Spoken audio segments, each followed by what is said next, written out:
Hello everyone, welcome to Sanmargana classes. Let us see question number 66 of chapter Force and Laws of Motion. In that first one, it is possible that the train in which you are sitting appears to move while it is at rest. Justify your answer. Okay. ಹಾಗಿದ್ರೆ ನೀವು rest ಅಲ್ಲಿರೋ train ಅಲ್ಲಿ ಕುತ್ಕೊಂಡಿದ್ದೀರಿ, ಆದ್ರೂ ಅದು move ಆಗೋ ತರ ಕಾಣಿಸುತ್ತಾ ಅಂತ ಕೇಳ್ತಿದ್ದಾರೆ. ಈ ಎಕ್ಸ್ಪೀರಿಯನ್ಸ್ ಆಗಿರ್ಬೋದು, ಟ್ರೈನ್ ಅಲ್ಲಿ ಆಗಿರ್ಬೋದು, ಬಸ್ ಅಲ್ಲಿ ಆಗಿರ್ಬೋದು. ಯಾವಾಗ ಈ ತರ ಎಕ್ಸ್ಪೀರಿಯನ್ಸ್, ಯಾವಾಗ ಈ ತರ ಫೀಲ್ ಬರುತ್ತೆ ನಿಮ್ಗೆ? Yes, this is because of relative motion. Relative motion reason ಇಂದ ಈ ತರ ನಮ್ಗೆ ಅನ್ಸುತ್ತೆ. ಸಿ, ನಾವು ರೆಸ್ಟ್ ಅಲ್ಲಿ ಇರೋ ಟ್ರೈನ್ ಅಲ್ಲಿ ಕುತ್ಕೊಂಡಿದೀವಿ, ನಮ್ ಪಕ್ಕದಲ್ಲಿ ಟ್ರ್ಯಾಕ್ ಅಲ್ಲಿ ಟ್ರೈನ್ ಮೂವ್ ಆಗೋಕೆ ಸ್ಟಾರ್ಟ್ ಆಯ್ತು ಅಂದ್ರೆ ನಮ್ಗೆ ಒಂದ್ಸಲ ನಮ್ ಟ್ರೈನೇ ಮೂವ್ ಆಗ್ತಾ ಇದೆಯಾ ಅನ್ನೋ ತರ ಫೀಲ್ ಬರುತ್ತೆ. ಯಾಕೆಂದ್ರೆ ಮೋಷನ್ ಈಸ್ ಆಲ್ವೇಸ್ ರಿಲೇಟಿವ್.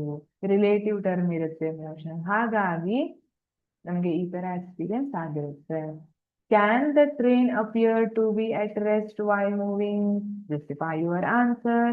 ಹಾಗಿದ್ರೆ ಮೂವ್ ಆಗ್ತಾ ಇರೋ ಟ್ರೈನ್ ರೆಸ್ಟ್ ಅಲ್ಲಿ ಇರೋ ತರ ಅನ್ಸುತ್ತಾ? ನಿಮ್ಮ ಆನ್ಸರ್ ಅನ್ನ ಜಸ್ಟಿಫೈ ಮಾಡಿ ಅಂತ ಹೇಳಿದ್ದಾರೆ. Yes, this is because of relative motion. Again this is because of relative motion. ಒಂದು ಸಿಚುವೇಶನ್ ಏನಿರ್ಬೋದು, ಎರಡು ಟ್ರೈನ್ ಹೋಗ್ತಾ ಇದೆ with same speed and in same direction. ಆ ಟೈಮಲ್ಲಿ ಆ ಕಡೆ ಟ್ರೈನ್ ಅಲ್ಲಿ ಕುತ್ಕೊಂಡಿದ್ದವರಿಗೆ, ಈ ಕಡೆ ಟ್ರೈನ್ ಅಲ್ಲಿ ಕುತ್ಕೊಂಡಿದ್ದವರಿಗೆ ಏನ್ ಅನ್ಸುತ್ತೆ? Train appear to be at rest. Move ಆಗ್ತಾ ಇದ್ರು ಅದು ರೆಸ್ಟ್ ಅಲ್ಲೇ ಇದೆ. ಯಾಕಂದ್ರೆ ನೀವು ಹೊರಗಡೆ ಏನೋ ಆಬ್ಜೆಕ್ಟ್ ನೋಡ್ತಿದ್ದೀರಲ್ಲ, ಅದು ಸೇಮ್ ಕಾಣ್ತಾ ಇದೆ ನಿಮ್ಗೆ. ಯಾವುದು ಎಲ್ಲೂ ಹೋಗ್ತಾ ಇರೋದು ಮೂವ್ ಆಗ್ತಾ ಇರೋ ತರನೇ ಕಾಣ್ತಾ ಇಲ್ಲ ಅಲ್ವಾ? ಯಾಕೆಂದ್ರೆ ಇದು ರಿಲೇಟಿವ್ ಮೋಷನ್. ಮೋಷನ್ ಅಂದ್ರೆ ಒಂದು ರಿಲೇಟಿವ್ ಟರ್ಮ್ ಇರುತ್ತೆ. ಹಾಗಿದ್ರೆ if an observer is moving at the same speed and in the same direction as the train, the relative velocity between them is zero. Second case ಏನಿರ್ಬೋದು, if an observer is moving at same speed. ಇಲ್ಲಿ observer ಏನಿದ್ದಾರೆ, moving at the same speed and in the same direction as the train.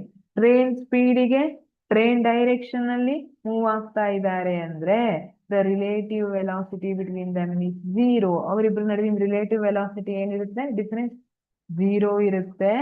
ಹಾಗಾಗಿ ಆ ಪರ್ಸನ್ಗೆ ಏನ್ ಅನ್ಸುತ್ತೆ? Train rest ಅಲ್ಲಿ ಇದೆ ಅಂತ ಅನ್ಸುತ್ತೆ ಅಂತ ಇರುತ್ತೆ. Thank you.